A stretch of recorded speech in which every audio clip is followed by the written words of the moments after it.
Spherical refracting surface. A spherical refracting surface is a part of sphere of transparent material. कोई भी transparent material का आपके पास अगर sphere है तो उसका एक पोर्शन आप काट लीजिए, उसे हम कहते हैं कि वो स्फेरिकल रिफ्रैक्टिंग सरफेस है। कैसे? लेट अस सपोज ये इस टाइप का एक स्फीयर है, ये ट्रांसपेरेंट मटेरियल है। तो अगर मैं यहाँ से लेके यहाँ तक इस पार्ट को हटा लूँ, यानी कि ये कुछ ऐसा हो गया, तो ये आपका बन जाएगा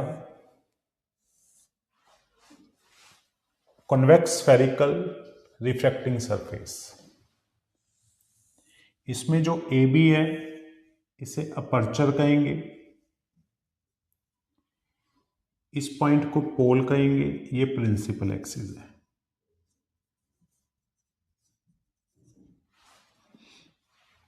ये μ1 है, ये μ2 है। इट मीन अंदर वाला पार्ट क्या है, वो डेंसर है। सिमिलरली अगर आप स्फीयर को इस वे में काटो जिसमें इनसाइड जो है इसका जो मतलब सेंटर है वो इस साइड आए, तो ये कॉनकेव हो जाता है। ये पोल है, ये डायमीटर हो गया इसका, ये प्रिंसिपल एक्सिस है सेम, इधर μ1 है, ये μ2 है। तो बेसिकली हमारे पास जो रिफ्रैक्टिंग सरफेस है ये दो टाइप के होते हैं। Number 1 convex spherical refracting surface, number 2 concave spherical refracting surface. तो ये वाला जो है फर्स्ट वन ये कॉन्वेक्स है, सेकंड वाला जो है वो है कॉनकेव। इससे पहले कि मैं इसके ऊपर आपको डेरिवेशन स्टार्ट करवाऊं, इसमें कुछ हम अजम्पशंस करते हैं और साइन कन्वेंशन करते हैं। साइन कन्वेंशन तो पहले वाली है जो हमने मिरर में किए थे। इसमें कुछ चीजें एज्यूम की जाती हैं। जैसे पहले हम देखेंगे अजम्पशंस क्या है।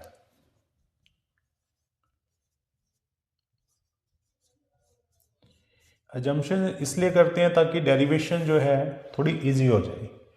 नंबर फर्स्ट, इसमें जो भी कोई हम ऑब्जेक्ट लेंगे वो हम पॉइंट मास लेंगे, पॉइंट ऑब्जेक्ट, मतलब जिसकी कोई हाइट ना हो। दूसरा, इसके अंदर जो अपर्चर है,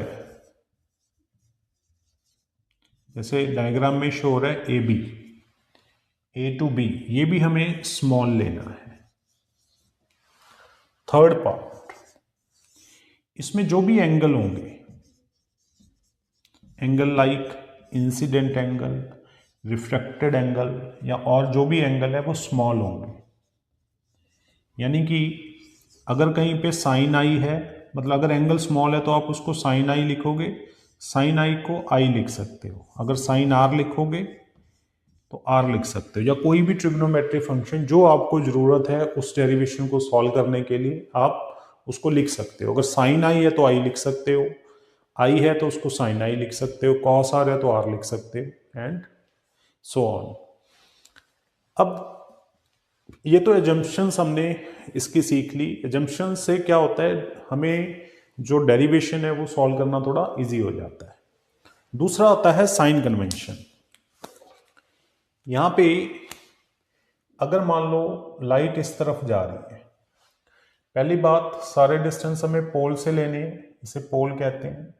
अगर इस साइड डिस्टेंस लोगे तो वो नेगेटिव होंगे, इस तरफ लोगे तो पॉजिटिव होंगे।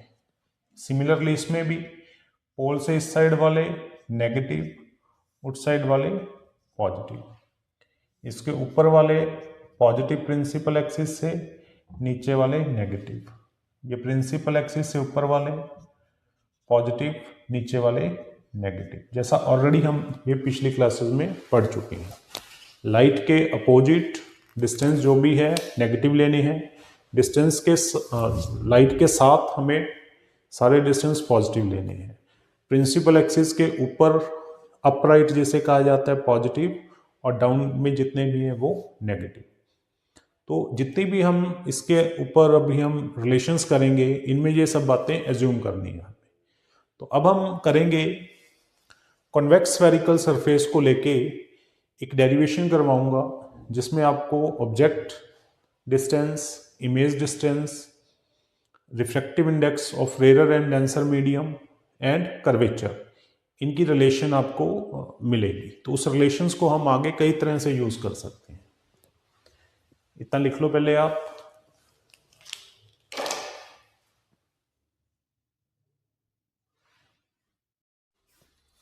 फर्स्ट रिलेशन है refraction from convex surface, refraction by convex surface। ये रियल इमेज के लिए कर रहे हैं अभी हम। इसमें जो रे है वो रेयर टू डेंसर जाएगी। ये हमारे पास कोई रिफ्रैक्टिंग सरफेस है,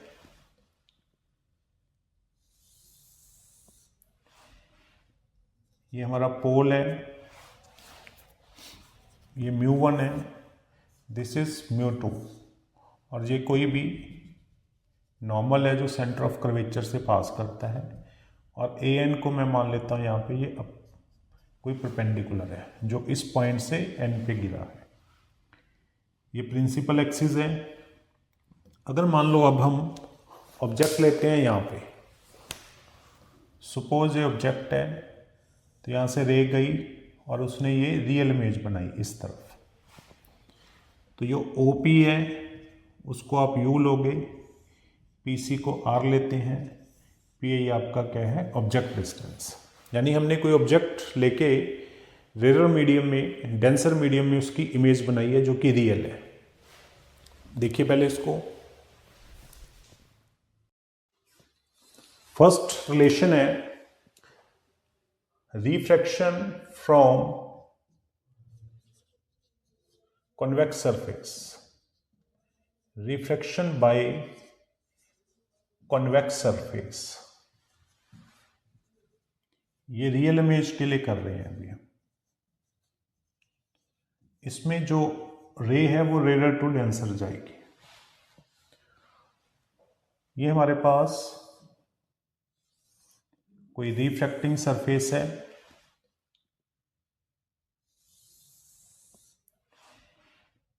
ये हमारा पोल है, ये μ1 है, दिस इज μ2, और ये कोई भी नॉर्मल है जो सेंटर ऑफ कर्वेचर से पास करता है, और an को मैं मान लेता हूँ यहाँ पे ये कोई परपेंडिकुलर है जो इस पॉइंट से n पे गिरा है। ये प्रिंसिपल एक्सिस है। अगर मान लो अब हम ऑब्जेक्ट लेते हैं यहाँ पे, सपोज ये ऑब्जेक्ट है, तो यहाँ से रे गई और उसने ये रियल इमेज बनाई इस तरफ।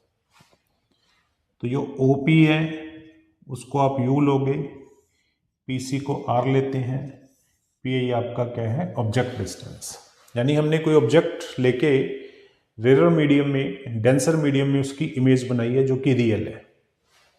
देखिए पहले इसको। अब यहाँ पे इस एंगल को हम लेंगे अल्फा, इसको लेंगे गामा, दिस इज बीटा, ये एंगल ऑफ इंसिडेंट है, ये एंगल ऑफ रिफ्लेक्टेड है। तो सबसे पहले मैं साइन कन्वेंशन लिख देता हूं यहां पे।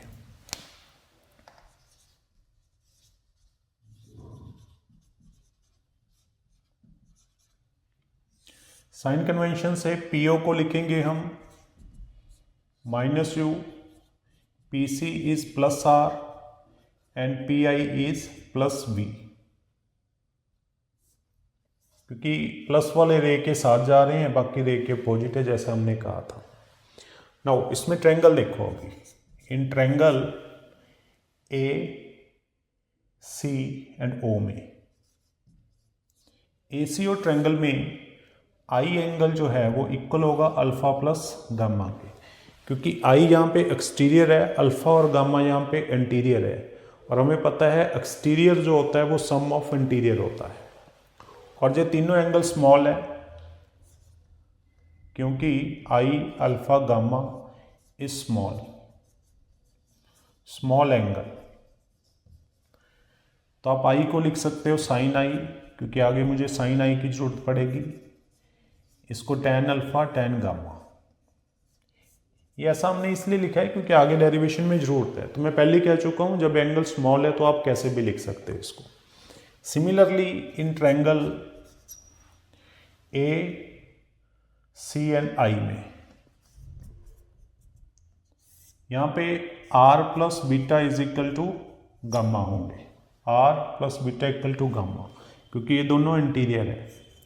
तो यहां से आर आ जाएगा gamma minus beta, so we can write sin r equal to tan gamma minus tan beta, third equation. तो क्योंकि यहाँ पे रिफ्रैक्शन हो रही है, और जब भी रिफ्रैक्शन होती है लॉ ऑफ रिफ्रैक्शन में हमने पढ़ा है कि वहाँ पे हम स्नेल्स लॉ यूज़ करेंगे। तो यहाँ स्नेल्स लॉ लगाएंगे अभी हम। According to Snell's law μ1 into sine I is equal to μ2 into sine R. तो साइन आई हम ऑलरेडी इस इक्वेशंस में निकाल चुके हैं, साइन आर भी निकाल चुके हो, तो सेकंड थर्ड पुट कर दो यहाँ पे। तो ये आ गया tan alpha tan gamma is equal to μ2 tan gamma minus tan beta using second and third equation. तो यहां पे अब देखो हम टैन अल्फा यहां से निकाल सकते हैं। ये tan alpha A N O triangle में हम निकाल सकते हैं। तो हम लिखेंगे इन ट्रायंगल ए एन ओ, यहां से टैन अल्फा क्या होगा ए एन अपॉन एन ओ।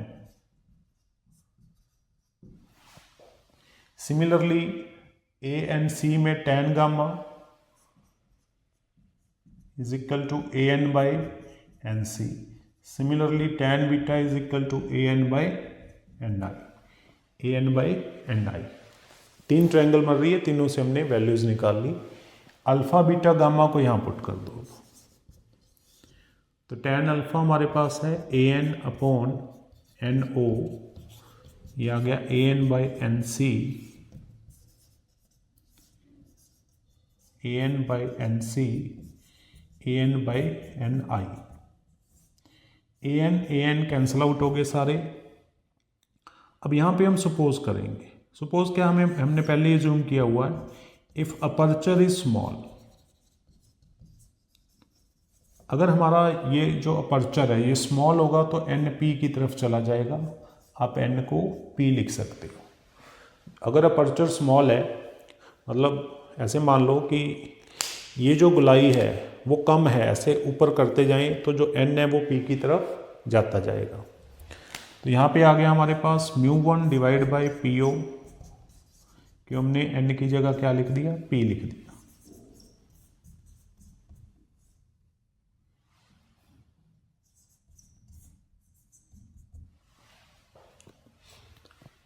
क्योंकि हमने ये साइन कन्वेंशन निकाल चुके हैं तो उनको यहाँ पे हम पुट कर देंगे। जस्ट मैं थोड़ा लेफ्ट पोर्शन ले लेता हूँ, रब कर देता हूँ। बेटा आप पॉज करके लिख लो जरा इसको।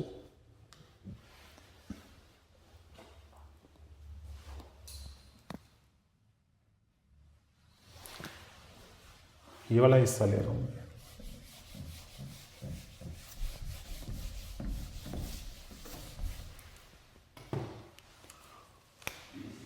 μ1 डिवाइड बाई पी ओ की जगह लिख दो माइनस यू, पी सी की जगह लिख दो आर, यहाँ पे भी आर, पी आई हो गया बी। इसको इस तरफ ले आओ, minus μ1 divide by U, μ2 divide by V is equal to μ2 minus μ1 divide by R. तो ये रिलेशन आ गई। अगर कोई रे रेयर टू डेंसर जा रही है कॉन्वेक्स में और रियल इमेज बना रही है, तब ये रिलेशंस आती है।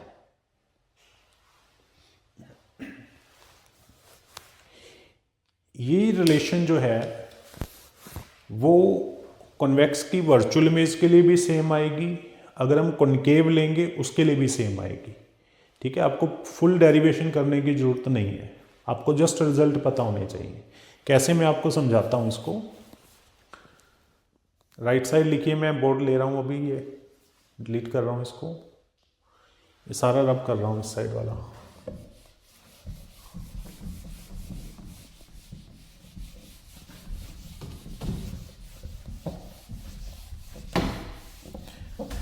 अब देखो मैं 3 डायग्राम बना रहा हूँ आपके पास।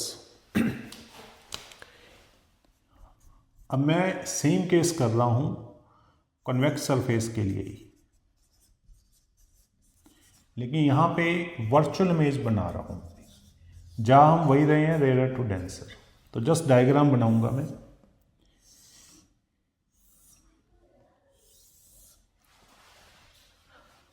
ये है पोल, ऑब्जेक्ट यहाँ रखा, इधर रह गई, ये बेंड कर गई और पीछे की तरफ यहाँ पे इमेज बनी इसकी। ये वही है सेंटर ऑफ कर्वेचर, ये μ1 है, ये μ2 है। इसमें भी यही जो आपका, मैं अलग कलर ले लेता हूँ ज़रा,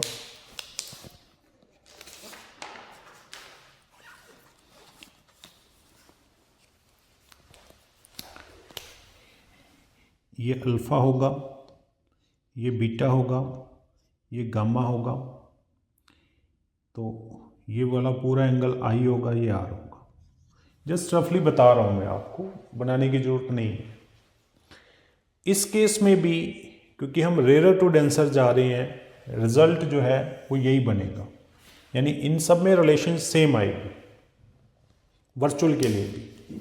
ठीक है, अब थर्ड केस देखिए, कॉन्केव के लिए, कॉन्केव सरफेस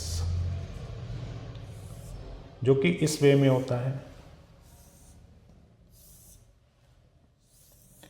ये पोल है, यहाँ पे ऑब्जेक्ट है, इस तरफ रह गई, बेंड हुई, थोड़ा गलत हो गया इसमें,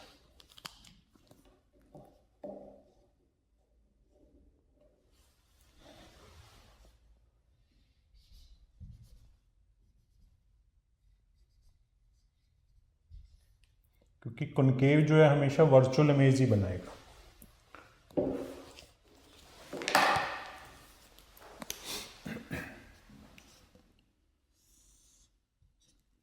ये इस तरफ जाएगा और इमेज इसकी इधर बनेगी आई। ये हम ले लेते हैं हमारा सेंटर ऑफ कर्वेचर। तो ये अल्फ़ा है, ये बीटा है, ये गामा है, और नॉर्मल के साथ ये एंगल बन रहा है आई, ये है आर, ये μ1 है, ये μ2 है। इस केस में भी हम रेयर टू डेंसर जा रहे हैं। तो चाहे आपकी वर्चुअल इमेज बने कॉन्वेक्स के लिए, चाहे रियल इमेज बने, चाहे कॉन्केव सरफेस है जो कि हमेशा ही वर्चुअल इमेज बनाता है, सबके लिए रिजल्ट सेम रहेगा। तो आपके माइंड में ये बात क्लियर होनी चाहिए कि कोई भी रिफ्लेक्टिंग सरफेस जो कि स्फेरिकल है, अगर उसमें रेयर टू डेंसर जाए, चाहे वो कन्वेक्स है, चाहे वो कॉन्केव है, चाहे रियल इमेज है, चाहे वर्चुअल इमेज है, जो उनमें रिलेशन आएगी वो ये होगी।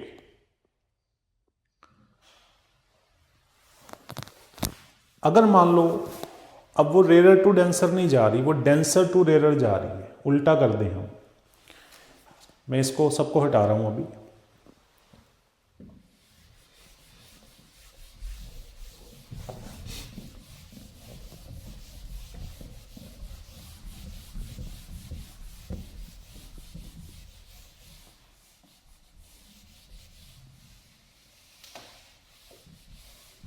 अब केस हमारे पास है डेंसर टू रेयर का।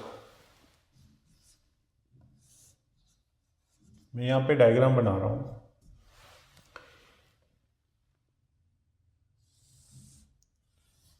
ये कॉन्वेक्स सरफेस है। अब ऑब्जेक्ट यहाँ पड़ा है, ये इसकी रियल इमेज इस साइड बनी है रेरर मीडियम में। ये डेंसर था यानी μ2 था, अब μ1 की तरफ हमारी इमेज बनी है। बाकी लेने की जरूरत नहीं, मैं आपको जो समझा रहा हूँ। ये फिर से कॉन्वेक्स है क्योंकि ये रियल इमेज बन रही थी इसकी।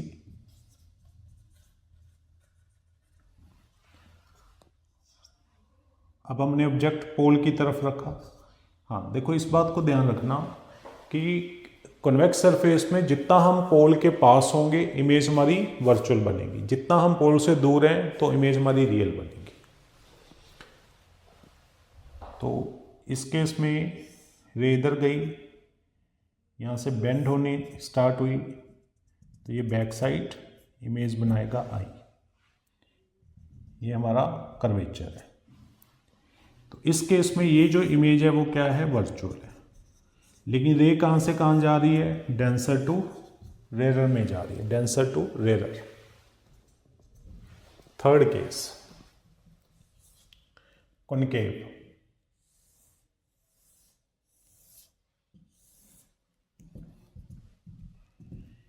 यहां पे हमने ऑब्जेक्ट रखा, कलर दूसरा लेते हैं।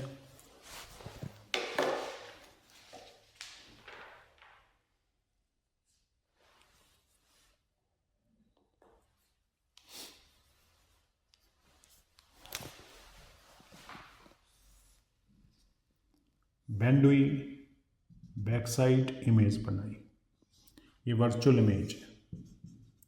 लेकिन इसमें भी हम कहां से कहां गए, डेंसर टू रेरर में गए।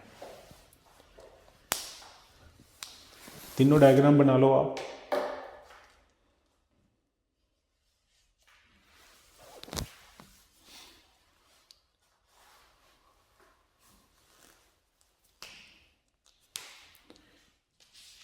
तीनों डायग्राम बनाइए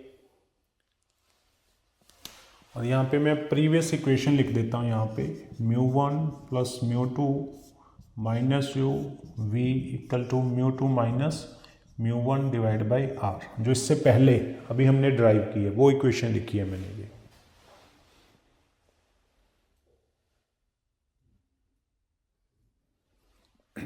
ये इसको ऊपर हम ऐसे ही लिख देते हैं, this is rarer to denser वाले केस में।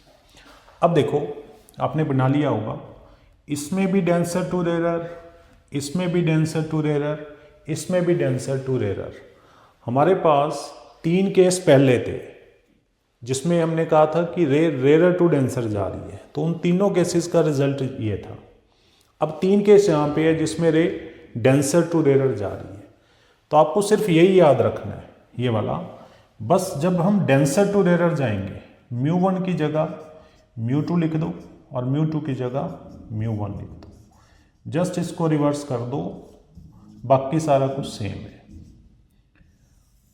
अब बोर्ड वाले बच्चे जो बोर्ड की प्रिपरेशन कर रहे हैं उनको कौन सी डेरिवेशन याद करनी चाहिए, जो मैंने अभी बोर्ड पे कराई है, बस वही डेरिवेशन याद करनी है आपको। 100% कॉन्वेक्स के लिए ही क्वेश्चन आता है। अगर वो रियल इमेज नहीं वर्चुअल के लिए डालेंगे तो डायग्राम में चेंज आएगा, कैलकुलेशन में कोई चेंज नहीं आएगा।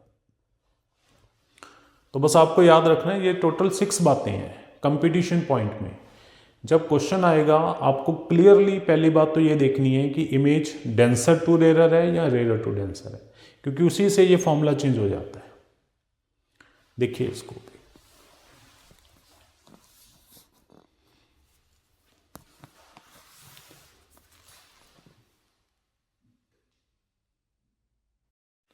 अब एक चीज़ और देखिए, मैंने टॉपिक स्टार्ट करने से पहले ही आपको एज्यूम करवाया था कि जो ऑब्जेक्ट है उसे हमें पॉइंट ऑब्जेक्ट लेना है, बट ऐसा ज़रूरी नहीं है। कंपटीशन में पॉइंट ऑब्जेक्ट की जगह एक ऐसा ऑब्जेक्ट भी आ सकता है जिसकी कोई हाइट दी हो। ये सिर्फ हमने एज्यूम इसलिए किया था ताकि कैलकुलेशन थोड़ी ईजी हो जाए। जैसा कि इस डायग्राम में दिख रहा है कि मैंने कोई ऑब्जेक्ट लिया सपोज इसकी हाइट है h1, तो इसकी इस सरफेस ने इमेज बनाई इन्वर्टेड जो कि h2 है। पहले रह गई सीधी C से, यहाँ से पोल से इसने यहाँ पे डाइवर्ट कर दिया। ये वाला डिस्टेंस हमारा u है और P से B डैश तक हमारा डिस्टेंस v है। तो अब क्वेश्चन मैंने कई बार देखा है कि इसकी मैग्नीफिकेशन पूछेंगे अब आपसे कि जो ऑब्जेक्ट है वो कितना मैग्नीफाइड हुआ, उसकी इमेज छोटी हुई या बड़ी हुई या इक्वल है। तो उस मैग्नीफिकेशन को निकालने के लिए मैं ये वाली जो इक्वेशन है हमारी जो अभी हमने निकाली है रेयर टू डेंसर के लिए, इसको कंपेयर करूंगा मिरर फॉर्मूले से। यहां पे हम मिरर फॉर्मूला लेंगे क्योंकि मिरर फॉर्मूला में हम मैग्नीफिकेशन पढ़ चुके हैं। Suppose 1/b plus 1/u equal to 1/f mirror formula है। मैं यहाँ डैश डैश लिख देता हूँ ताकि इनसे थोड़ा डिफरेंस रहे। अब इक्वेशन फर्स्ट को सेकंड के साथ कंपेयर करो, compare first and second equation, यानी 1/b डैश जो है उसकी जगह ये लिख दो। तो यहां से v डैश कितना आ गया, सॉरी v डैश को इससे कंपेयर करना है तो ये ऊपर प्लस है, ये μ2 है और नीचे क्या था v था। तो v डैश हमारा आ गया v/μ2। सिमिलरली 1/u डैश यानी इसको इससे कंपेयर कर दो जो कि μ1/u है। तो यहाँ से u डैश आपका आ गया u अपॉन, ये u है, u अपॉन μ1 नेगेटिव में। और मिरर फॉर्मूले में मैंने मैग्नीफिकेशन आपको बताई थी कि मैग्नीफिकेशन का फॉर्मूला होता है height of object, height of image upon height of object is equal to -v/u। ये डैश लिख लेता हूं मैं यहाँ पे, ठीक है, -v'/u डैश, क्योंकि u नेगेटिव है हमारा। तो आपको क्या करना है, इस v डैश की वैल्यू यहाँ पुट कर दो और u की वैल्यू जो कि नेगेटिव में है यहाँ पुट करो। μ1 नेगेटिव से नेगेटिव कैंसिल, तो ये आ गया v/u μ1 डिवाइड बाई μ2। तो ये आपकी मैग्नीफिकेशन आ जाएगी। देखिए बेटा इसको, ये हमारी मैग्नीफिकेशन आ गई है कि जो ऑब्जेक्ट है वो कितना मैग्नीफाई बना, यानी इससे ऑब्जेक्ट से ये वाली जो इमेज है वो छोटी है या बड़ी है वो आप इस फॉर्मूले से निकाल सकते हो। तो यानी कि आप रिफ्लेक्टिंग स्फेरिकल सरफेस से किसी भी ऑब्जेक्ट की मैग्नीफिकेशन भी निकाल सकते हो, उसको जस्ट कंपेयर करना है मिरर्स के साथ।